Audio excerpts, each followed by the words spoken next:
ये मैंने मोबाइल वहाँ दे दिया तो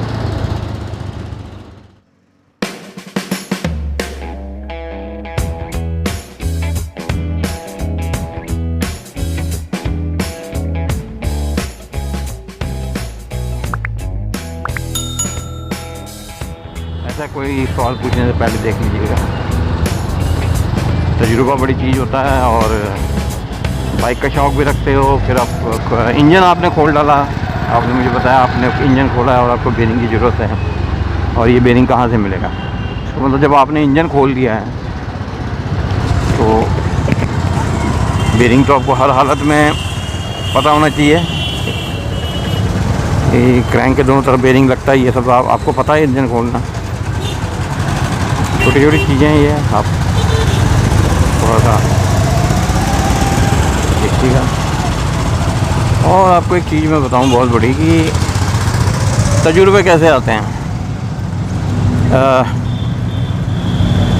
गाड़ी मेरे पास थी इंड सुजुकी 100 सीसी की, और मुझे उसमें टॉप स्पीड चाहिए थी। तो मैंने R&D को फ़ोन किया, अरविंद जी को। मैंने कहा अरविंद जी, कहते हैं कि इसका जो हेड होता है और जो उसका इंजन का ब्लॉक होता है, जिसके बीच में सिलेंसर का पाइप जाके फिट होता है, वो जो वॉल्व जहाँ से सिलेंसर लगता है, वो जो कपलिंग होती है, उसको एमरी पेपर से इतना शाइन करो कि ग्लास शाइन आ जाए, जैसे कि ग्लास सरफेस बनता है। उससे ये होता है कि जो गैस होती है वो बड़ी इजीली पास होती है और आपको बहुत बढ़िया उसमें गैस फ्लो से बहुत बढ़िया आपको पिकअप मिलती है गाड़ी की। और उसमें डेफिनेटली आपका टॉप स्पीड 5 से 7 किलोमीटर पर आवर की स्पीड बढ़ जाएगी। तो इसको करने के लिए मैंने क्या किया, पहले उसका ऊपर का हेड खोल डाला इंजन का।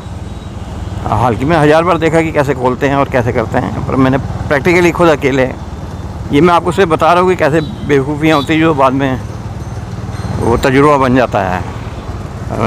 इंग्लिश में कहावत है कि mistakes are always done which counts experience on the later stage. जो गलतियाँ होती हैं वो बाद में तजुर्बे होते हैं। तो मैंने हेड खोल डाला, हेड खोला, उसके बाद हेड जब आप 4 नट ऊपर हेड के खोलते हैं तो उसके साथ ही एक चारों नट जो उसमें लगे होते हैं वो स्टेज होती हैं लंबी लंबी।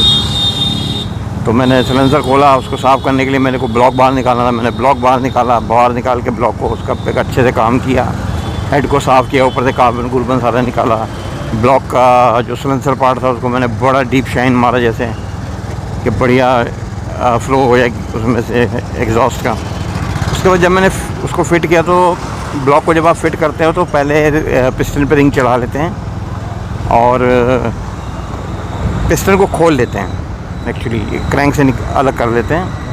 क्रैंक से अलग करके पिस्टन के ऊपर रिंग चढ़ा के रिंग को ब्लॉक में फ़िक्स करते हैं। उसके बाद ब्लॉक उल्टा करके अब जब हम उसमें फ़िट करते हैं तो पिस्टन को क्रैंक के ऊपर रख के उसके बीच में फिर हमने गज़न पिन डालनी है। गज़न पिन डालने के बाद उसके बाद ना स्प्रिंग लॉक होते हैं तो वो डालते हैं। आप इतना टेक्निकली ना जाएं, पर मैं आपको एक जनरल तौर पर बता रहा हूँ। तो मैंने जैसे देखा था वैसे ही खोला और बाकायदा उसको बढ़िया फिट करने की कोशिश की। फिट करने हैं तो इधर से मैंने स्प्रिंग लॉक गज़न पिन डाला और स्प्रिंग लॉक डालना था। तो स्प्रिंग लॉक डालने लगा तो इतना मेरा हाथ स्टेबल नहीं था, और हुआ ये कि वो स्प्रिंग लॉक स्लिप हो गया प्लेयर से, नोज़ प्लेयर से। और स्लिप होने से ये हुआ कि वो सीधा ही ना क्रैंक केस में चला गया। अब वो क्रैंक केस के अंदर चला गया तो बहुत मैंने उसको निकालने की कोशिश की, वो नहीं निकला। वो छोटा सा पीस सब क्रैंक केस के अंदर चल गया था। फिर मैंने बड़ा आइडिया लगाया अब इसको कैसे करूं, क्या करूं। उसके बाद मैंने एक छोटा मैग्नेट पॉइंट लिया, फिर उसको डाल के करता रहा, वो नहीं निकला। और आपको पता है उसके लिए मुझे क्या करना पड़ा, फिर मुझे सारा इंजन डाउन करना पड़ा। क्रैंक को 2 पार्टों में खोलना पड़ा, दोनों पार्ट में खोल के क्रैंक को, फिर उसमें से वो सारी पिन निकाली, नहीं तो कहीं भी फंस के कुछ भी चीज़ तोड़ सकती थी। वो दोनों चीज़ें वो निकाली, तो एक्चुअली ये तो देखा कि हाँ भाई खुलता कैसे है और उसको बनाते कैसे हैं, और ये सब मुझे नॉलेज है, लेकिन ये नॉलेज नहीं थी कि जब भी गर्दन पिन लगाते हैं तो जो क्रैंक केस होता है उसके बीच में से कनेक्टिव रॉड निकली होती है बाहर को, जिसके ऊपर हम पिस्टन लगाते हैं। तो कनेक्टिव रॉड के चारों तरफ आपने क्या करना है कि कपड़ा ठूस देना है ताकि उसमें कोई चीज़ गिरे ना, कोई बाहर की चीज़। इतनी सी चीज़ आते हुए भी दिमाग में और पता नॉलेज होनी भी चाहिए, जो मैं इतने काम करता था, लेकिन नेग्लिजेंसी ना दिमाग में आया। अगर वो कपड़ा वहाँ ना ठूसा हो तो उसमें कुछ भी गिर सकता है। वो ये छोटी सी गलती से मुझे पूरा क्रैंक डाउन करना पड़ा और 2 दिन लगे मुझे क्रैंक पहले उसको मैंने इंजन डाउन किया सारा। इंजन डाउन करने के बाद आप अंदाज़ा लगाइए, मैग्नेट एक तरफ से खोला, एक तरफ से क्लच सेक्शन खोला, फिर अपनी बैक चेन की गिरारियाँ खोलियाँ, मतलब कितना कुछ मुझे खोल के वो उसको क्रैंक हाउसिंग को 2 पार्ट में करना पड़ा। उसके बाद उसको बीच में निकाला, फिर दोबारा असेंबल करना पड़ा। लेकिन उसके बाद ज़िंदगी में क्या हुआ, जब भी मैंने पिस्टन निकाला सबसे पहले कपड़ा ठूसा। तो ये जो है तजुर्बे ऐसे आते हैं, इसको कहते हैं प्रैक्टिकली, थ्योरिकली नहीं होता, ये प्रैक्टिकली आते होता है। बाकी आपने घर में बेरिंग क्यों खोला, मुझे नहीं समझ, क्रैंक क्यों खोला। आपने लिखा है कि मेरी गाड़ी जो है 2018 मॉडल, 2018 मॉडल तो वैसे ही उसका मेरे ख्याल इंजन 5 साल कवर हुआ कंपनी की तरफ से, आपने क्यों उसको खोला।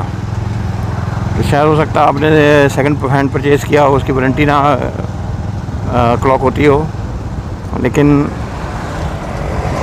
खुलना नहीं चाहिए, मतलब क्योंकि अब आजकल तो कोई ऐसा इंजन नहीं है जिसमें कि ऑयल बाहर से चलता हो या ऑयल मिक्स चलता हो। आजकल तो सारे 4 स्ट्रोक इंजन हैं, हमारे टाइम पे 2 स्ट्रोक चलते होते थे, उसमें ऐसी प्रॉब्लमें आती होती थी। इस 4 स्ट्रोक में तो कभी मुझे तो नहीं लगता कि इतनी जल्दी रिंग पिस्टन की कोई या रिंग बैठ गई या ऐसा कुछ प्रॉब्लम आती हो। और कुछ प्रॉब्लम्स किसी ने मेरे साथ शेयर की थी थोड़ी सी,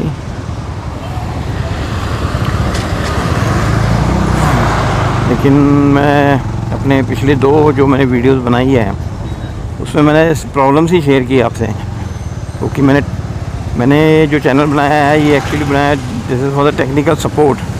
टेक्निकल सपोर्ट डजंट मीन कि मुझे इंजन ओवरऑल के लिए टेक्निकल सपोर्ट मैंने आपसे मांगा, आपको कहा है आप पूछो, आप वो भी पूछ सकते हैं, उसमें कोई बड़ी बात नहीं है। मैं चाहता हूँ कि आप मुझसे ये पूछो कि हाँ किस किस कंडीशनों में राइडिंग होती है, कैसे होता है, वहाँ पे हमें कोई क्या क्या चीज़ों की ज़रूरत पड़ सकती है, उस पर जो टेक्निकल सपोर्ट है वो मैं आपको पूरी दे सकता हूँ। मैं उस रिगार्ड में बनाया था कि कोई भी यंगस्टर जो फर्स्ट टाइम जाता है उसको मुश्किल होती है, तो या तो वो बहुत हार्ड हो मेरे जैसा, मुझे तो डर ही नहीं था। मैं कहता ज़्यादा ज़्यादा क्या होगा, साला गाड़ी है, गाड़ी धकेल के ले आएंगे घर, भले में 1000 किलोमीटर में उसको धकेल के ले आऊँ। तो मैं इस तरह का हौसला रख के चलने वालों में से था। अगर ऐसा हौसला है फिर तो चिंता ही कोई नहीं, फिर क्या पूछना। और अगर पूरा अपना पैकअप करके जाना है कि नहीं जी मुझे कोई तकलीफ़ ना हो, मैं ऐसा तो फिर उसके लिए आपको कोई तकलीफ़, कोई ऐसे सवाल पूछने हो तो मुझे ज़रूर कमेंट बॉक्स में डालिए, मैं आपको हर चीज़ का जवाब दूंगा कहाँ होगा। बाकी एक भाई साहब है अश्विनी चोपड़ा, इन्होंने मुझसे पूछा कि भाई आप कौन सा गियर यूज़ करते थे, राइडिंग गियर। तो चोपड़ा मैं आपको बड़ी क्लियर बताऊँगा आज, मेरी बात से कोई सहमत नहीं हुआ। इवन जो मेरे अच्छे दोस्त हैं, जो अच्छे राइडर्स हैं, बड़े बड़े राइडर्स हैं, जैसे कॉटन रिचर्ड है, कोई भी मेरी इस बात से सहमत नहीं।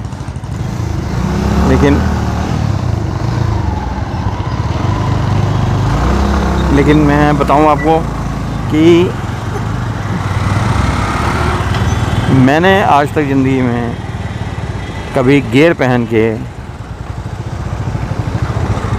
एक्सपीडिशन नहीं की। गियर्स मैं तभी पहनता था जबकि मैं ट्रैक रेस करता था, और वो गियर जो थे वो मुझे कैस्ट्रॉल प्रोवाइड करता था, कैस्ट्रॉल कंपनी, यहाँ फिर सुजुकी कंपनी, टीवीएस सुजुकी।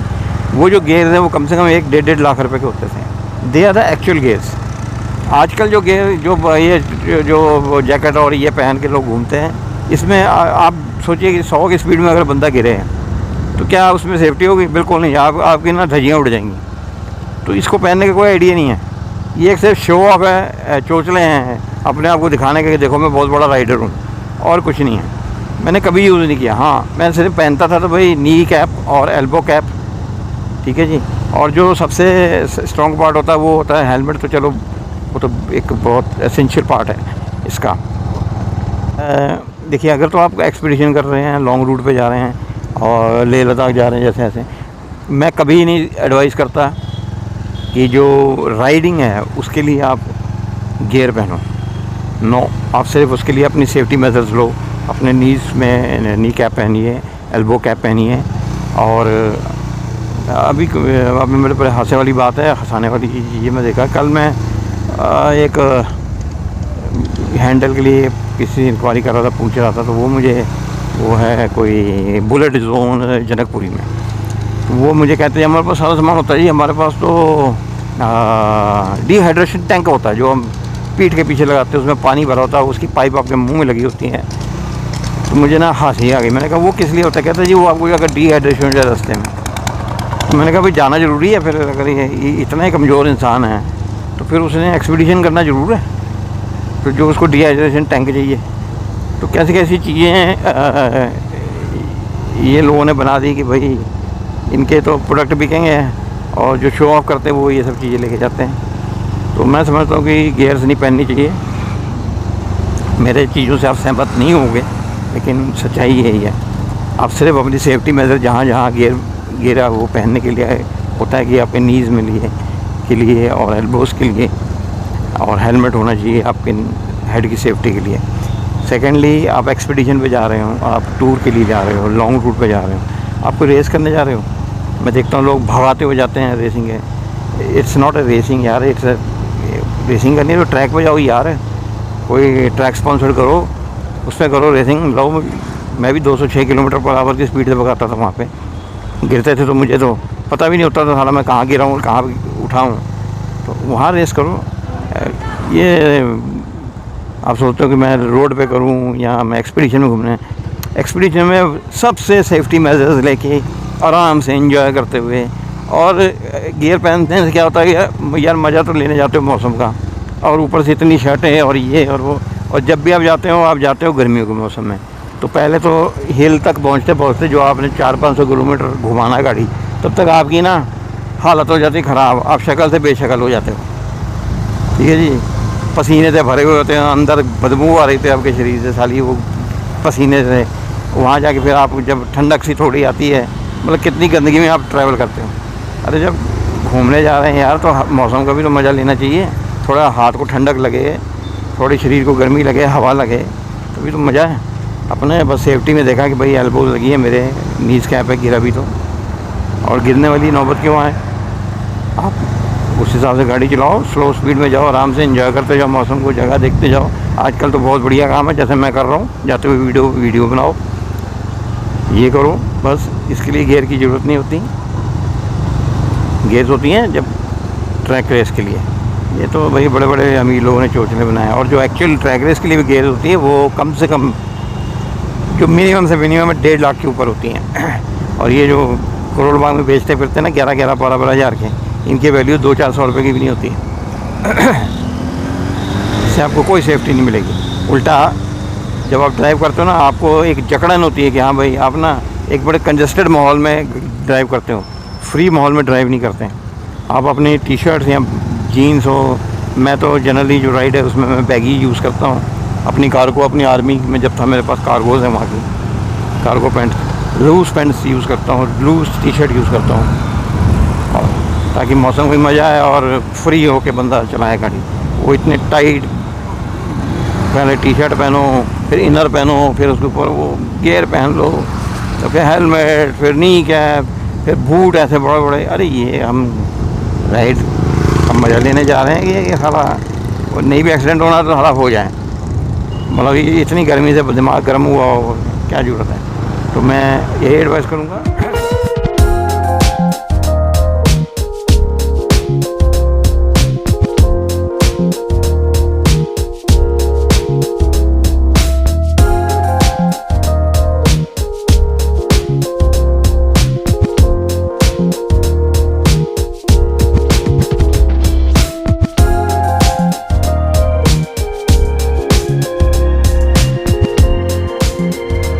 अपनी जो पार्ट मेन सेफ्टीज होती है उसके लिए आप अपने गार्ड्स पहनो, और फ्री होके जाओ यार, कुछ नहीं होता। रेस मत लगाओ, बचपना मत दिखाओ। और जी मैं आपको यही कहूँगा सुनी कि ट्राई टू स्टार्ट, आपने कहा था मैं स्टार्ट करना चाहता हूँ, किनके साथ करूँ, तो start with as a solo ही करो। सोलो में ही मज़ा है यार, टीम में जाके मज़ा नहीं आता। क्योंकि टीम में इसलिए मज़ा नहीं आता कि 10 में से 2 बंदे बदमाश होते हैं, वो कहें रेस करो, अरे ये करो यार, अरे यहाँ खड़े हो जाए यार, अरे ये करो यार, वो में मज़ा नहीं आता। सोलो में होता है अपना मज़ा लेते हुए जाइए, जिस चीज़ को हम अचीव करने जा रहे हैं कि क्या करें। आजकल तो अचीवमेंट ये जी कि मैं खारदूना जाऊँगा जी, मैं वहाँ जाऊँगा जी। पहले ऐसा नहीं था, मैं तो ऐसा नहीं करता था मैं तो निकल पड़ता था, मुझे डेस्टिनेशन का नहीं पता होता था। और हिंदुस्तान में रह क्या गया आजकल, सिवाय लेह लद्दाख के। और अपनी कैंपिंग करो, होटल कम जाओ, कैंपिंग में ज़्यादा रहो अगर नेचर का मज़ा लेना है तो। आई डू कैंपिंग, वो ज़्यादा अच्छी चीज़ है बजाय होटलों में रहने के। तो सिर्फ जब आप इधर जाते हो, जैसे कि मैं आपको एक बताते चलूँ कि आसाम की तरफ जाते हो, आसाम मेघालय साइड जाते हो, तो उस वहाँ पे आप कोशिश करो होटल में रहने के लिए, क्योंकि वहाँ पे ना सांप बहुत ज़्यादा होते हैं। तो वहाँ कैंपिंग बड़ी अच्छी नहीं है, सही नहीं है। मेरे भी स्लीपिंग बैग में साला घुस गया था, बड़ी, चलो भगवान ऊपर का है कि मैं बच गया। तो मैंने कहा बाबा जी आप मेरे साथ ही सोओगे लगता है। तो मेरी गलती थी, मैं कैंप लगा के स्लीपिंग बैग को खोल के और बाहर कैंप के बाहर जो चेन होती है वो मैंने लगाई नहीं थी। तो असम में ये मेरे साथ हुआ। असम में बहुत ज़्यादा सांप होते हैं, इसलिए कि वहाँ कैंप मत बनाए, यूज़ करें तो ज़्यादा अच्छा है। हाँ, इधर लेह लद्दाख साइड ऐसी जगह देखिए, थोड़ा सा साफ़ सुथरी जगह हो, लगाओ कैंप और आराम से रहो, सोलो रहे। मैंने यूट्यूब में बहुत से